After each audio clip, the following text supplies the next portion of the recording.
Colossenses capítulo 3, verso de número 23. Que alegria mais uma vez nos reunirmos em torno do nome do Senhor. A Ele seja toda honra, a Ele seja toda glória, a Ele seja todo louvor. Glória a Jesus. Todos encontraram? Carta de Paulo aos Colossenses, capítulo 3, verso de número 23. E tudo quanto fizerdes, fazei-o de todo o coração, como ao Senhor e não aos homens. Amém, gente? Vamos orar? Pai, nós te agradecemos pela porção da Tua Palavra aos nossos corações na noite de hoje.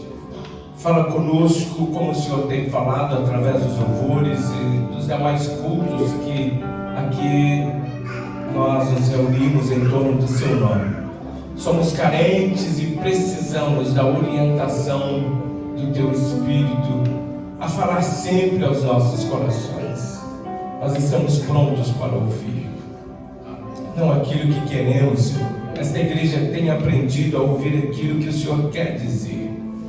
Então, mais uma vez, Espírito Santo, tens liberdade em nosso meio para falar aquilo que precisamos ouvir.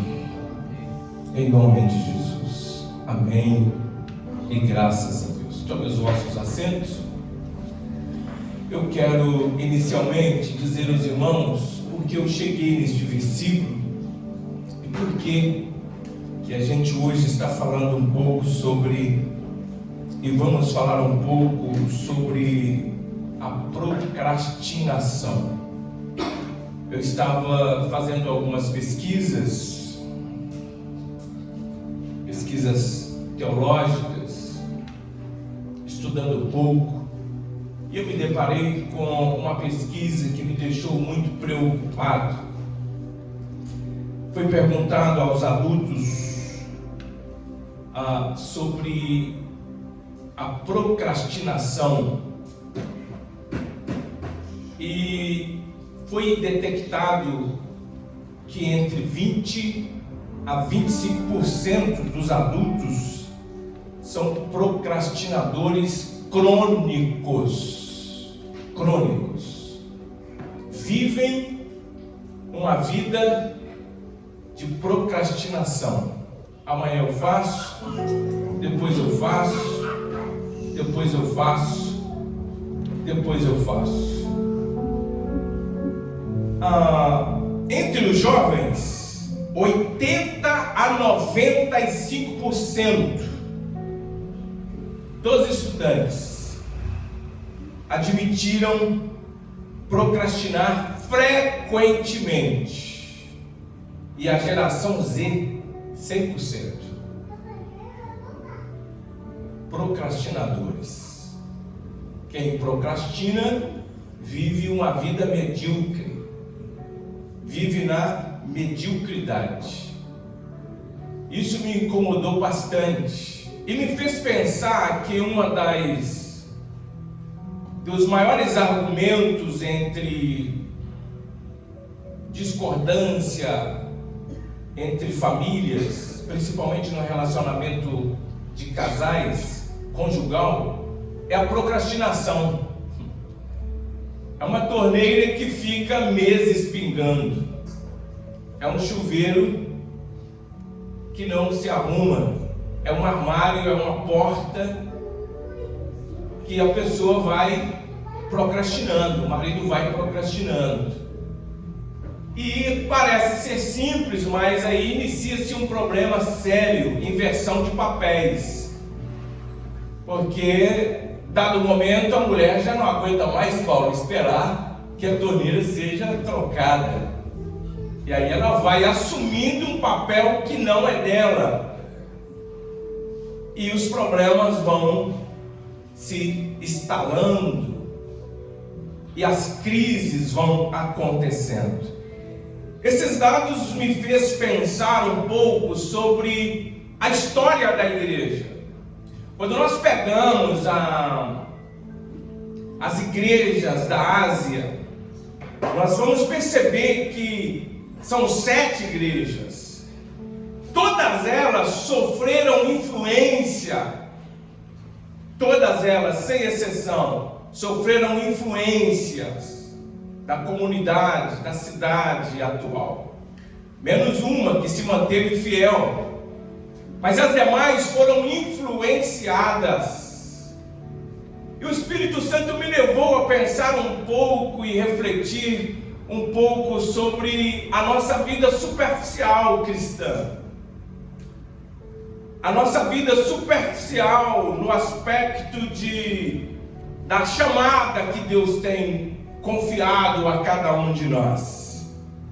E quando nós vamos ver o contexto deste versículo, Paulo provavelmente estava preso em Roma, quando ele escreve a Colossos. Colossos, eu já estive lá algumas vezes. É uma cidade situada perto de Hierápolis e Laodiceia. E a gente sabe que a Turquia é um dos maiores sítios arqueológicos do mundo. Mas Colossos não está explorado, apenas um monturo, um amontoado, não foi explorado ali as suas escavações, não tem trabalho de escavação arqueológica como tem Éfeso, como tem as outras cidades. Paulo provavelmente nunca tenha pisado nesta cidade de Colossos. Lá hoje existe somente uma plaquinha escrito Colossos. Você tem que andar no mato para chegar lá nessa plaquinha e subir em cima de uma montanha para visualizar ali, mas você não consegue visualizar nenhuma arqueologia, mas se sabe que ali é a cidade de Colossos. Uma cidade pequena, contudo Paulo ele escreve uma carta magna orientando esta igreja, orientando aos irmãos que ali viviam sobre o amor fraternal, sobre a vida prática cristã. E este versículo ele foi direcionado aos irmãos que trabalhavam como servos ou escravos. E Paulo, com este verso, ele lembra aos irmãos que o trabalho deles, mesmo que fossem condições difíceis e desfavoráveis, o trabalho deles poderiam glorificar o Senhor. As dificuldades, os intempéries, não era causa e motivação para que eles fizessem relaxadamente. Mas Paulo os motiva a fazer o seu trabalho como que para o Senhor.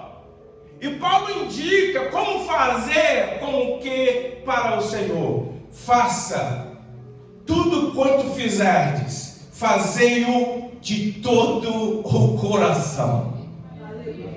Aleluia. Faça como ao Senhor e não para com os homens.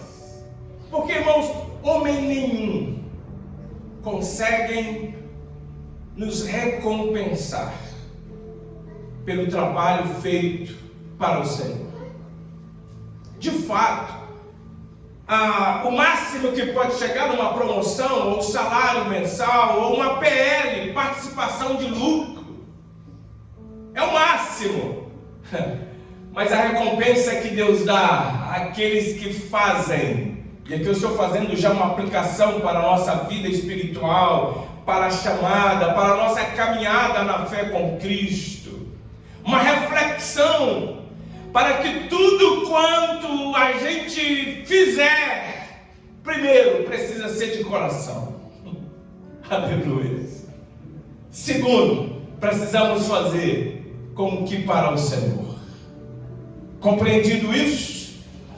Esta pesquisa, ela me fez sair assim um pouco de dentro do contexto dessa sociedade pós-moderna e me fez olhar um pouco mais para dentro da nossa caminhada com Cristo. Porque às vezes a gente olha muito lá fora e às vezes nós esquecemos de olhar para dentro do contexto cristão. É mesmo que a gente olha tanto as pessoas e esquecemos de olhar para dentro de nós. Irmãos, e as pesquisas apontam, quem trabalha nessa área das emoções, da psicologia, da psicanálise, quem trabalha aí nesta área de tratamento das emoções, sabem disso, que a procrastinação ela está ligada ao aumento da ansiedade, do estresse e da baixa produtividade. Tem pessoas que não andam mais, não conseguem colocar em prática um hábito, uma espiral, parece ser mais forte do que a caminhada, a determinação e a ação. E por que fugir da mediocridade é o mesmo que fugir da procrastinação? Porque a procrastinação impede a excelência. A procrastinação, ela rouba a plenitude do propósito de Deus na nossa vida. E não é que a gente vai elaborando falas, e essas falas vão se encaixando com a justificativa que está alinhada a nos garantir um tempo mais na zona de conforto. Depois eu oro, depois eu leio a palavra, depois eu estudo, depois eu perdoo, depois eu visito, depois eu falo de Jesus, depois, enfim, eu me reconcilio com alguém, depois eu faço para o Senhor. E o depois não está em nossas mãos. Segunda-feira eu fui, me abordaram com uma notícia de falecimento de uma pessoa que esteve conosco no último churrasco dos homens, William Igor. O irmão Eric da irmã Tatiana convidou para estar no churrasco com a gente. Menino novo, cheio de futuro. Nós conversamos bastante, eu não sei porquê, mas me assentei e conversei bastante com ele. O convidei para estar à igreja. A esposa dele veio nos visitar aqui, mas ele não vem mais. Ele disse: pastor, depois a gente vai. Se Deus quiser, a gente vai. Domingo passado ele fez 37 anos. Segunda-feira, que foi ontem, no trabalho, eletricista industrial, recebeu uma descarga elétrica, um choque e foi fatal. Ontem, a gente participou do fúnebre. O depois é subjetivo. O depois não está em nossas mãos, Paulo. O depois pode ser tarde demais. Por que procrastinar? Precisamos fugir da procrastinação. A procrastinação, ela adia os projetos de Deus na nossa vida. A procrastinação, ela cesseia o sucesso de qualquer pessoa. A procrastinação nos distancia do centro da vontade de Deus. Porque quando a gente olha para a palavra, a gente vai ver vários imperativos. Ide, aleluia, crescei, este grito ecoa dentro do coração do homem que foi criado para a imagem e a semelhança de Deus. Há um grito que ecoa dentro de nós: ide, crescei, multiplicai.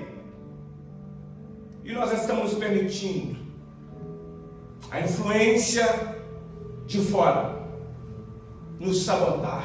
E o pior, às vezes nós mesmos estamos nos auto-sabotando. Mas o Espírito Santo nos trouxe essa tarde, esta noite neste lugar.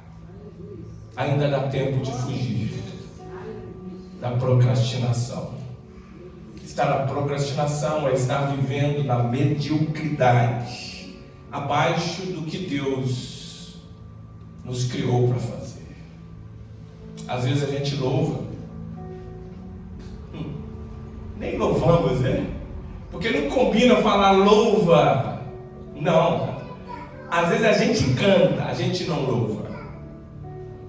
Às vezes a gente toca, mas não vai no tangedor, não toca a alma, toca apenas tecnicamente.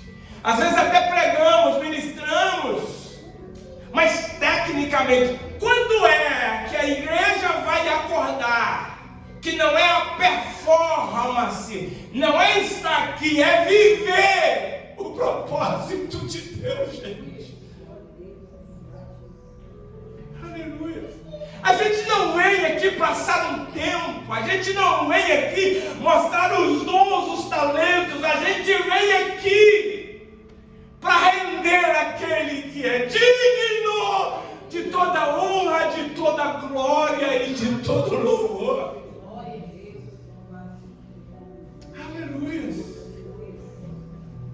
Aleluia. Aleluia. A procrastinação, ela faz a gente pensar o seguinte. Uma pesquisa também, eu esqueci de anotar, apenas anotei na mente, eu esqueço muito.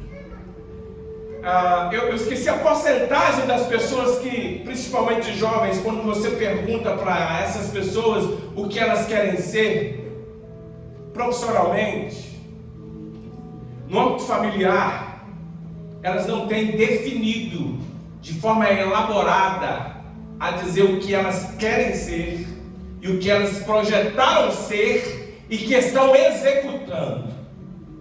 E aí, irmãos, aquele que não sabe para onde vai e o que quer, qualquer coisa, tá bom. Aquele que não sabe se entregar a Cristo, qualquer culto tá bom. Ou seja, ele vem e fica por aí. Quem ainda não pisou no Santo dos Santos, em nome de Jesus, pisa lá.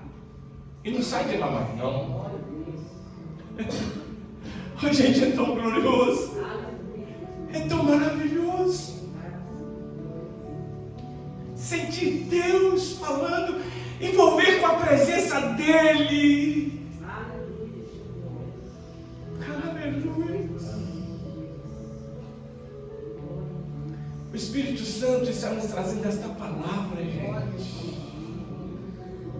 A gente precisa dessa essência. Servir ao Senhor com alegria, apresentar-vos a Ele com cântico. Saber que o Senhor é bom e eterno as suas misericórdias, e as suas misericórdias não têm fim. Foi Ele, não nós, que nos fez povo seu e ovelha do seu pasto. Aí a gente olha para a igreja no discernimento espiritual. Estamos apáticos, anêmicos, desconectos. É isso. Essa palavra que o Espírito Santo está falando conosco hoje no culto de libertação.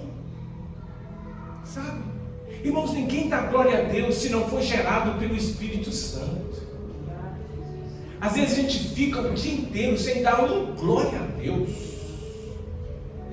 Esses dias eu tenho vivido algumas experiências com o Espírito Santo, que em alguns lugares públicos eu já estou gritando: glórias a Deus, louvado seja o nome do Senhor, e o pessoal está pensando que eu estou ficando doido.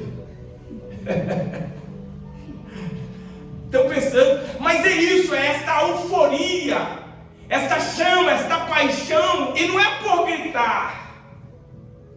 Mas às vezes a gente extravasa, é viver este evangelho na sua essência.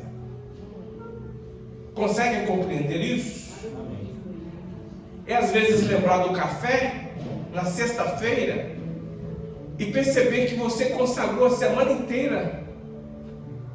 Não.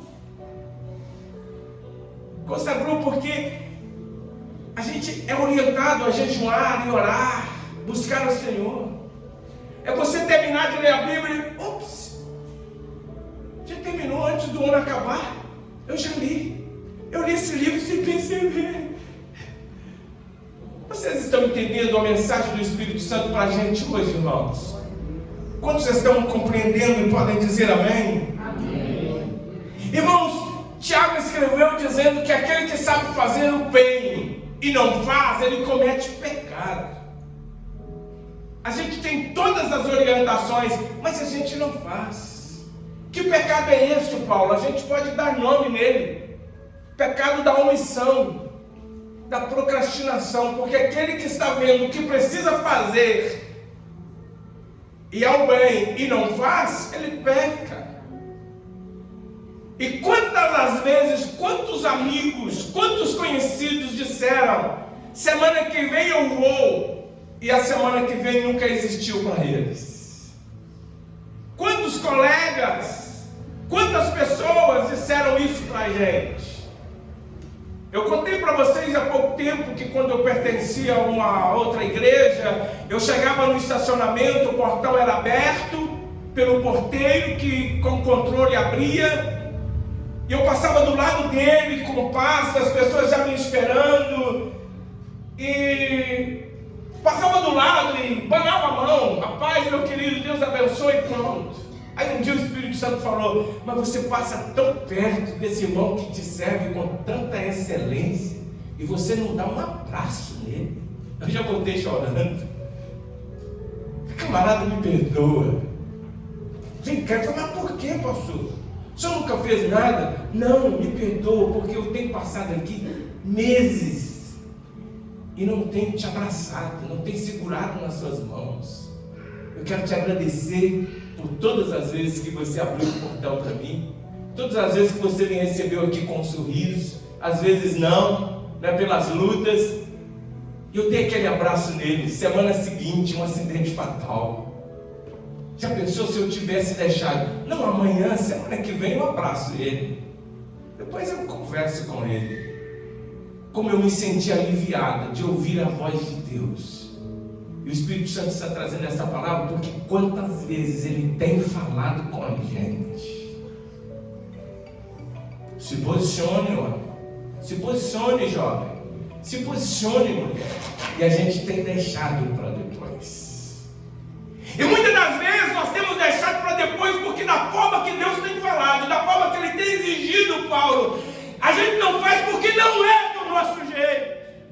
Não nos agrada, está nos tirando da zona do conforto e a gente já acostumou estar na zona de conforto. Irmãos, é melhor obedecer do que sacrificar. Deus nos chama esta noite, a esta palavra. Ele tem pressa em nos usar. A igreja é militante, a igreja ela é o exército do Deus vivo nessa terra. A igreja não pode parar. E às vezes nós paramos por tantas coisas. Eu quero citar 4 pessoas aqui na Bíblia apenas para a gente finalizar. Um jovem, vou começar por ele, José do Egito. Começa a sua história em Gênesis 30 e termina em Gênesis 50. José tinha de tudo para ser um baita procrastinador. José tinha de tudo para entrar num limbo, numa espiral e dizer: meus irmãos me traíram, minha própria família, me venderam. Olha a mulher de Potifar, me caluniou, injustamente eu estou nesta prisão. Mas em todos os episódios, José não abriu mão da sua espiritualidade.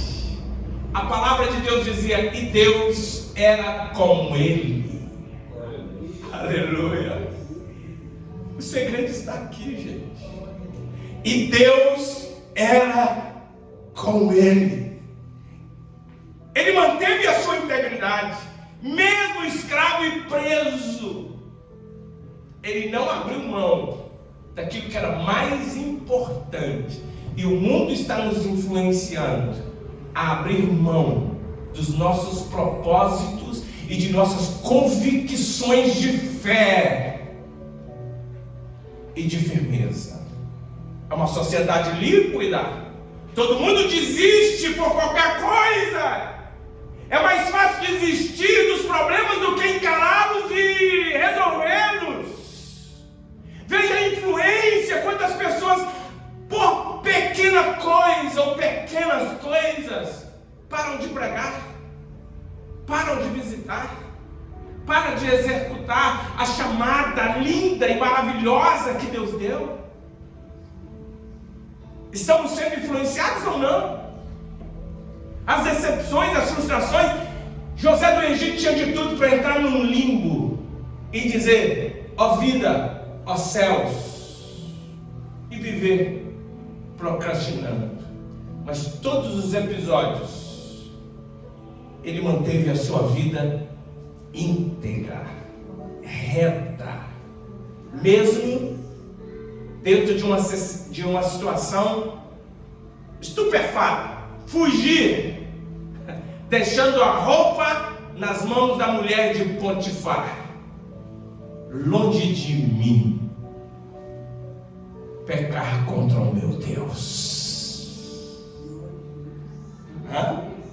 Eu vou citar outro jovem. Por que eu fiz questão de citar os jovens? Porque de 80% a 95% dos jovens disseram ser procrastinadores frequentemente. E a geração Z, 100%. Toda desconfigurada.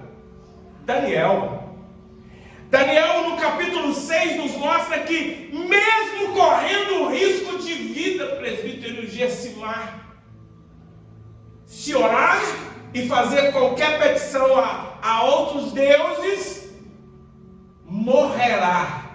Daniel manteve os mesmos horários, o mesmo lugar. Aleluia. Não abriu mão, não recuou. José não recuou. Daniel não recuou. Permaneceu fiel em oração, mesmo debaixo de uma ameaça da sua própria vida. Vamos falar sobre Neemias. Já pensou se ele tivesse procrastinado? Quando Hanani chega e dá notícia de Jerusalém como está, imediatamente ele chorou, imediatamente ele reagiu, orou, imediatamente ele foi para a presença do Senhor. Compreende? Imediatamente. Isso é inerente à natureza humana. Buscar os subterfúgios antes de buscar a Deus. Quando a Jéssica, minha primogênita, estava em formação hormonal, ela teve uma deformidade no ovário esquerdo. A gente estava brincando, passeando em um shopping, e a dor a pegou de forma, e eu já corri para o hospital. E naquele desespero, o Espírito Santo falou: ora, busca, clama. Não dá tempo de contar porque a gente quer encerrar mais cedo hoje. No final das contas, ela foi curada. Jesus a curou. Irmãos, Jesus é uma fonte inesgotável. Ele é a força atrás dos nossos esforços. Ele é o nosso maior tesouro. Ele é tudo que temos. Ele é suficiente. Glória a Deus. Aleluia. Ele é suficiente. Eu não estou dizendo que a gente tem que buscar a Deus e pronto. Não. Deus deixou os recursos medicinais, a gente precisa recorrê-los. Mas em primeira mão nós precisamos compreender a quem nós servimos, a quem nós adoramos. Ele está acima de todos os tronos, de todos os poderes, de todas as potestades, de todos os problemas. Aleluia! E ele usa Isaías a dizer: Israel, olhai para mim, vós, todos os termos da terra, e sereis salvos. Aleluia! Glória a Deus. A gente precisa andar. Paulo, eu preciso citar Paulo. Atos, capítulo 9, Filipenses 1, 21. Paulo viveu a urgência do Evangelho. Ele correu de um lado para o outro, sem ter os recursos que a gente tem, sem internet. Foi o maior plantador de igreja da história. Mesmo na prisão, cartas, Coríntios, aleluias, Romanos, Colossos, Éfeso, olha só.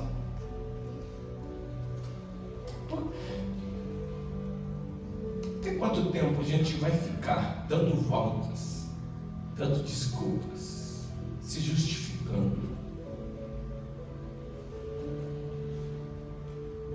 Justificativas que aparentemente parecem plausíveis. Fui ferido, fui decepcionado,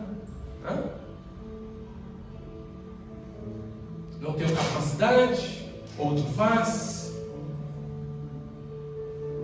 não tenho carro, não tenho um iPhone 16. Aleluia. Paulo não tinha nada disso. Sofreu afrontas, sofreu traições. Os próprios judeus se levantaram, os próprios irmãos se levantaram contra ele. Prisão, açoites, fome, sede, frio, naufrágios. Mas ele disse: em todas estas coisas eu passo porque Cristo me fortalece. Como fugir da procrastinação e da mediocridade? Reconheça as causas da procrastinação. É medo? O verdadeiro amor lança fora todo medo. É medo? É perfeccionismo? É distração demais? É redes sociais demais? Em que você está gastando o seu tempo? Como fugir da procrastinação? Estabeleça metas claras e realistas. Tem pessoas, irmãos, que não sabem o que quer. Aí qualquer coisa serve. Tem pessoas que vivem no mundo da lua, vivem projetando algo fora da sua realidade. E aí não consegue andar, pastor Jean. Não consegue. Vive no mundo da lua, não tem as suas metas claras, não tem suas metas realistas. Por isso vivem sem propósito, sem planos, na confiança de Deus. Como fugir da procrastinação? Renove sua mente com a palavra de Deus. Romanos 12, 2.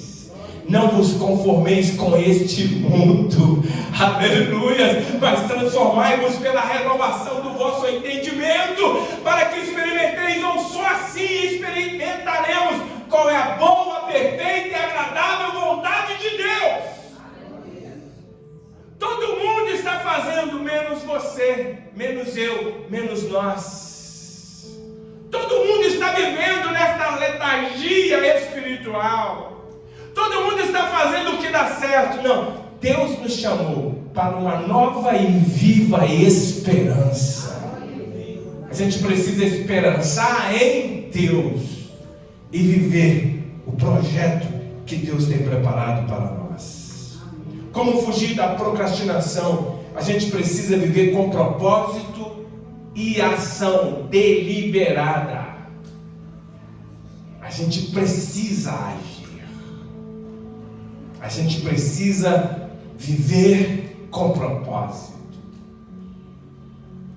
Como fugir da procrastinação? Viver sempre coberto com esta graça.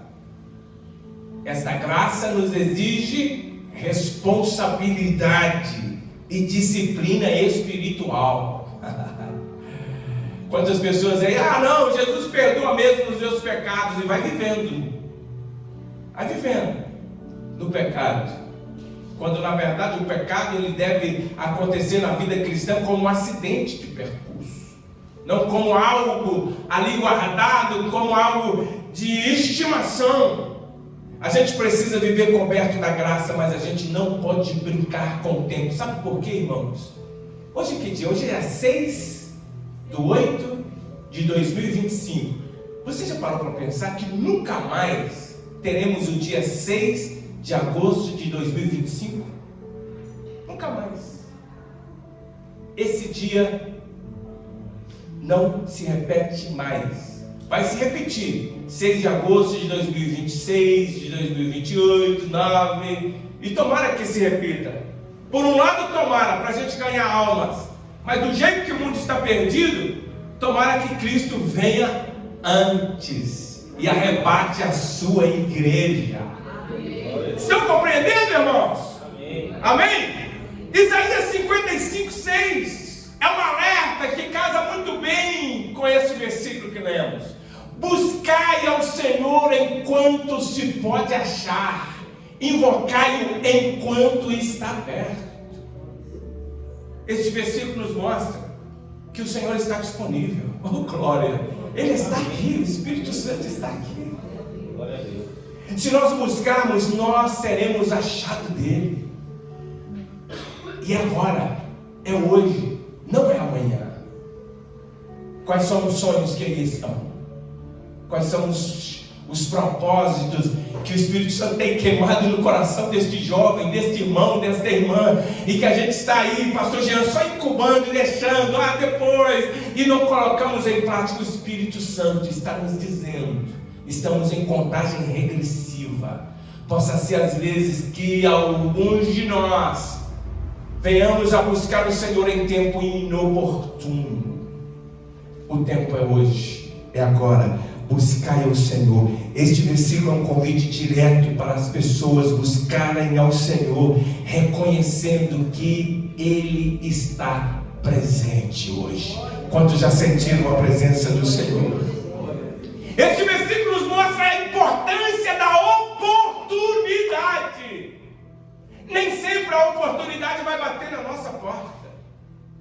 E hoje nós estamos com a oportunidade em nossas mãos para fazer tudo diferente, para sermos homens, mulheres, crianças, jovens, adolescentes, melhores versão de nós. Oh, aleluias! Vocês estão compreendendo mesmo esta palavra? Aleluias! Glória seja dada ao nome do Senhor. Isaías 55:6 é um lembrete da importância de buscarmos a Deus enquanto Ele é acessível. Então a gente precisa aproveitar esta oportunidade hoje e aproximar dele, talvez como a gente nunca se aproximou, sabe? Aproximar dele, reconhecendo a nossa miserabilidade humana, a nossa pecabilidade, e aproximar dele como a gente nunca aproximou. Você está pegando o que o Espírito Santo está falando com a gente hoje? Amém. Pastor, Deus tem me usado. Ele tem muito mais para te usar. Deus tem me abençoado. Ele tem muito mais para te abençoar. E aproximar dele, às vezes, como a gente nunca aproximou, é tirar a gente da zona de conforto, fazer com que a gente venha olhar com esse olhar introspectivo e ver realmente as nossas falhas. E não tem como aproximar de Deus e continuar orgulhoso. Não tem como aproximar de Deus e não viver uma vida de transformação. Não tem como aproximar de Deus e não enxergar a nossa miserabilidade humana. Isaías 6, no ano em que morreu o rei Uzias, eu vi o Senhor assentado sobre o alto e sublime trono, a sua glória encheu o séquito.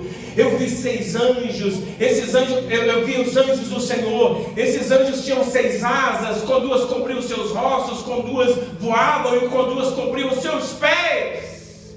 Esses serafins, anjos que ardiam em fogo. Olha que visão maravilhosa da glória do trono. E quando Isaías viu tudo isso, ele caiu por terra e gritou: ai de mim que vou perecendo. E aí ele confessa o pecado: ai de mim, porque sou homem de lábios impuros e habito no meio de um povo de impuros lábios, e os meus olhos viram, Senhor. É assim que o Espírito Santo nos chama hoje, sabe? Nos faz este convite para a gente fugir dessa letargia espiritual, dessa procrastinação do chamado de Deus, entregar-se a Ele com este olhar introspectivo, reconhecendo a glória e o poder que Ele tem de nos transformar. O tempo de Deus é agora. A gente precisa vencer a procrastinação e viver o propósito de Deus. Se José, Daniel, Neemias e Paulo puderam fazer isso em suas gerações, será que a gente não pode hoje? Será que o nosso Deus não é o mesmo, pastor Jean? Será? Ele é o mesmo.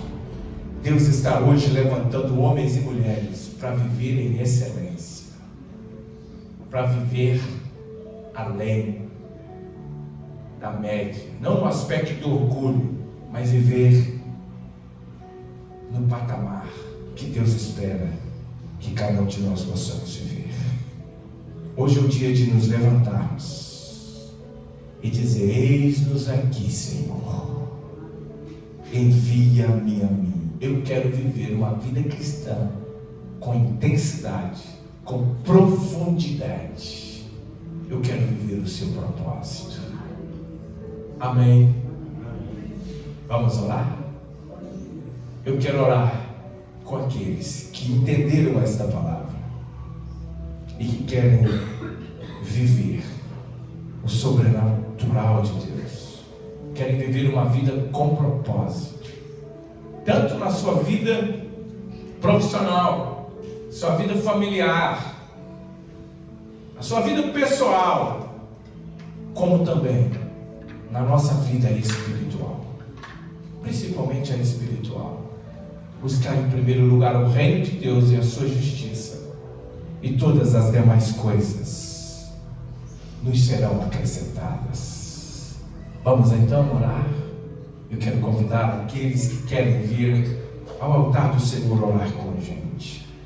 Eu sei que às vezes a procrastinação tem colocado correntes nos pés e nas mãos de algumas pessoas, mas hoje essas correntes vão cair por terra.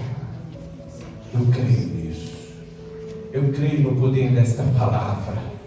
Eu creio no Deus maravilhoso.